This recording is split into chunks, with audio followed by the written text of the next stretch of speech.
What was Heath Ledger like to work with? Fantastic. Speaking of makeup, when we first got there, I guess we rehearsed in England, in London, and so Heath and I were in the same trailer coming up with our looks, you know?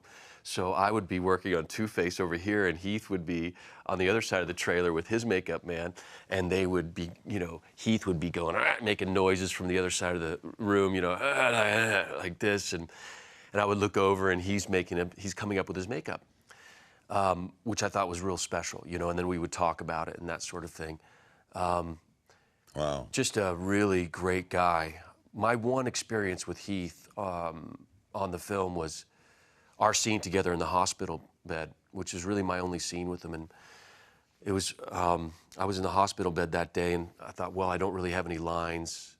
What am I going to do? And I had no idea what was going to happen. And so I got in the bed, and they were lighting, and Chris was walking around and doing things, and then Heath came around, and Heath was always in character.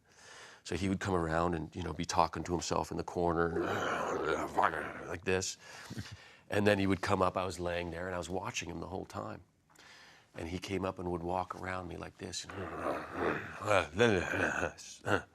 I would watch him, and I would watch him. He'd walk around the hospital bed like this. I'd watch him. Didn't say anything for maybe an hour. He would walk around.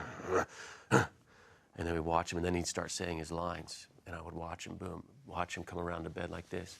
And then all of a sudden my hand would go up like this, and he caught my hand. So we just went through this organic process of developing this scene, which was really nothing. And then when we came time to shoot, we had this thing beautifully choreographed, and you know, we never said a word to each other. Wow. Yeah. And then it was a long day, and we walked out back to our trailers, and Heath was here, and I was walking, and he puts his hand on my shoulder, and he goes, "That's what acting's all about."